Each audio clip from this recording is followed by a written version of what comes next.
तो आज हमारा टॉपिक है 1973 का दस्तूर।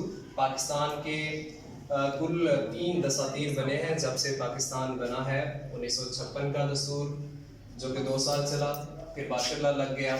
इसके बाद 1962 का दस्तूर है जो कि 1969 तक चला, फिर याहिया खान ने मार्शल लगाया और फिर उन्होंने इलेक्शन करवाया 1970 में, और इलेक्शन के नतीजे में पाकिस्तान 2 हिस्सों में तकसीम हो गया।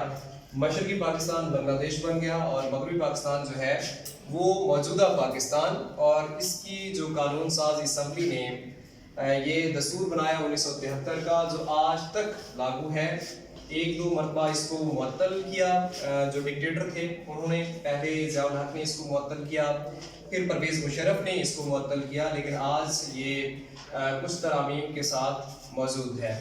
तो आज हमने इसकी इस्लामी जो दफात हैं वो हमने पढ़नी है। उनमें सबसे पहले है अल्लाह ताला की हाकिमियत। अल्लाह ताला की हाकिमियत मैंने आपको करारदाद मकासद में बताया था। अल्लाह ताला की हाकिमियत किसे कहते हैं? मतलब कि इक़्तिदार आला का मालिक अल्लाह ताला है, अख्तियारात का मालिक अल्लाह ताला की ज़ात है, और हमारे जो अवाम है वो उसको मुक़द्दस अमानत के तौर पर इस्तेमाल करते हैं। इसके बाद है मुल्क का नाम। पाकिस्तान का नाम क्या है जो दस्तूर में है? इस्लामी जमहूरिया पाकिस्तान। इसके बाद है सरकारी मजहब। पाकिस्तान का सरकारी मजहब कौन सा है? इस्लाम है। दुनिया में एक मुल्क ऐसा है, हम लास्ट टाइम ये पढ़ रहे थे, एक मुल्क ऐसा है जो कि हिंदू मजहब से ताल्लुक रखता है। कौन सा? जिनका सरकारी मजहब हिंदुस्तान नहीं है। हिंदुस्तान का सरकारी मजहब कोई नहीं है, वो सेकुलर कंट्री कंसीडर होता है। वो कहते हैं हमारा जो दस्तूर है वो सेकुलर है, क्योंकि वहां पर मुसलमान भी रहते हैं, हिंदू भी रहते हैं, सिख भी रहते हैं। नेपाल दुनिया का वाहिद मुल्क है जिसका सरकारी मजहब हिंदुइज्म है। नेपाल इंडिया के साथ उसकी नहीं बनती। ये रिसेंटली जो सरहदों पे क्लैशेस हुए थे इंडिया के नेपाल के साथ भी हुए थे, हालांकि वो हिंदू मुल्क है। हिंदुस्तान जो है वो हिंदू मुल्क होने के बावजूद उनका जो दस्तूर है वो सेकुलर है। पाकिस्तान ऐसा मुल्क है जिसका सरकारी मजहब क्या है? इस्लाम है। इसके बाद सदर और वजीर आजम। पहले जो दसातीर थे उसमें ये था कि head of the state means के सदर जो है उसका मुसलमान होना लाजमी था। 1956 के आईन में भी, 62 के आईन में भी। लेकिन 73 के आईन में सदर और वजीर आजम दोनों का मुसलमान होना लाजमी है। मींस के गैर मुस्लिम पाकिस्तान का ना तो सदर बन सकता है और ना ही वजीर आजम बन सकता है। इसके बाद है मुसलमान की तारीफ। पहली मरतबा पाकिस्तान के किसी भी आइन में मुसलमान की तारीफ बयान की गई, डेफिनेशन मुसलमान कौन होगा। और इसका रीजन ये था कि एक ऐसे फिरके से कुछ लोग ताल्लुक रखते थे जो कि खत्म नबूवत पर यकीन नहीं रखते थे, लेकिन वो भी अपने आप को मुसलमान कहते थे। अहमदी, या हम जिन्हें कहते हैं कादियानी, मिर्जाई, ये लोग जो हैं वो समझते हैं कि हजरत मोहम्मद सल्लल्लाहु अलैहि वसल्लम आखिरी नबी नहीं, ठीक है। इसीलिए हमारे 1973 के आईन में उनको गैर मुस्लिम करार दिया गया, उनको अकलियत करार दिया गया। मुसलमान की तारीफ ये बयान की गई कि अल्लाह ताला फरिश्तों पर, आसमानी किताबों पर यकीन रखने के साथ साथ हजरत मोहम्मद सल्लल्लाहु अलैहि वसल्लम को अल्लाह ताला का आखिरी नबी मानना, ये मुसलमान की तारीफ बयान की गई, जो कि 1973 के आईन में पहली मरतबा बयान की गई। और ये पिछले 1-2 साल में जो है न्यूज़ में भी चलता रहा कि वो कानून ख़त्म करने की कोशिश की जा रही है। खत्म नबूवत की जो शिक है उसको ख़त्म करने की कोशिश की गई, काफ़ी जलसे जुलूस भी हुए, तो वो ये वाली शिक थी, ठीक है। इसके बाद है इस्लामी कवानीन का नफाज। मुल्क में जितने भी कवानीन बनाए जाएंगे, 1973 का आइन इस बात की इजाजत नहीं देता कि वो कुरान और सुन्नत के खिलाफ हो, ठीक है। इस्लामी कवानीन का नफाज करने के लिए कहा गया। इसके बाद हमारी अगली शिक जो है लाजमी इस्लामी तालीमात। इस्लामियात की तालीम को BA तक, छोटी क्लासेस से लेकर BA तक लाजमी करार दिया गया। आप लोग FA के स्टूडेंट हैं, BA तक आपको इस्लामियात लाजमी सब्जेक्ट के तौर पर पढ़ना पड़ेगा।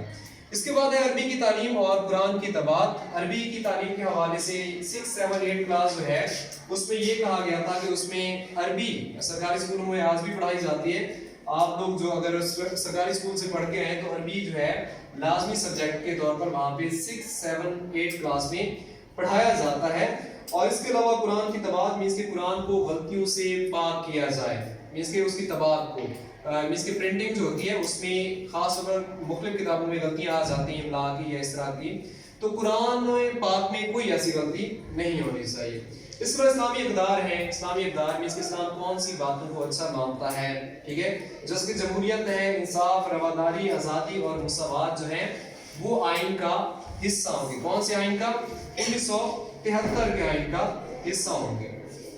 اس کے بعد مسلمان کا طرز زندگی جو ہے، ہم جو ہے مسلمان انفرادی طور پر اور اجتماعی طور پر، انفرادی مینس کہ اپنے طور پر، پرائیویٹ لائف ہم جس کو کہتے ہیں، اور اجتماعی طور پر مینس کہ معاشرے کو ملا کر ہماری جو زندگیاں ہیں اس کو اسلام کے مطابق گزارنے کی کوشش کریں گے۔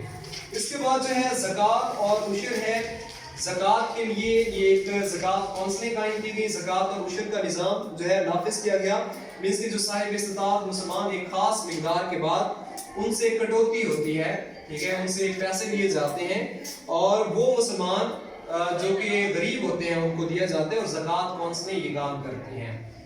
سود کا خاتمہ 1973 کے آئین میں ملک کی معیشت کو سود سے پاک کرنے کے لیے کہا گیا، مینس کہ ملک سے سود کا خاتمہ کیا جائے گا، وہ سود کا خاتمہ کیا جائے گا۔ سود جو ہے ایک غیر قانونی کام ہے، آج بھی ملک کا آئین اس کی اجازت نہیں دیتا، مینس کہ کوئی بھی انسان اگر وہ سودی کام کرتا ہے تو وہ غیر قانونی ہوتا ہے اور وہ جیل بھی جا سکتا ہے۔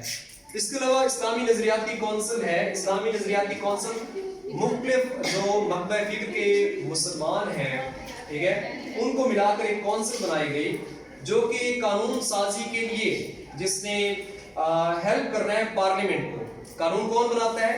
پارلیمنٹ۔ انہوں نے اسلامی نظریاتی کونسل نے ان کو مشورہ دینا ہے کہ کون سا قانون اسلام کے مطابق ہے یا کون سا نہیں ہے، جسٹ یہ مشورہ دے سکتے ہیں، یہ انٹرفیئر نہیں کر سکتے کہ آپ فلاں قانون بناؤ اور فلاں قانون نہ بناؤ۔ تو اسلامی نظریاتی کونسل یہ کیونکہ ہم اسلامی ملک ہیں، اس حوالے سے یہ کونسل بنائی گئی کہ کوئی بھی قانون اسلام کے خلاف نہ بن سکے، علماء کرام نے پارلیمنٹ کو مشورہ دینا ہوتا ہے۔ تو یہ ہمارا آج کا ٹاپک تھا جس میں ہم نے پڑھا 1973 کے آئین کی اسلامی دفعات، مینس کہ یہ اس قانون میں کون کون سی دفعات ہیں جو کہ اسلام پر مشتمل ہیں، یہ ہم نے آج پڑھی ہیں، جن میں یہ 13 پوائنٹ تھے۔ اگر آپ کو ان میں سے کچھ پوچھنا ہو تو پوچھ سکتے ہیں، کوئی بات سمجھ آ گئی؟ سمجھ آ گیا؟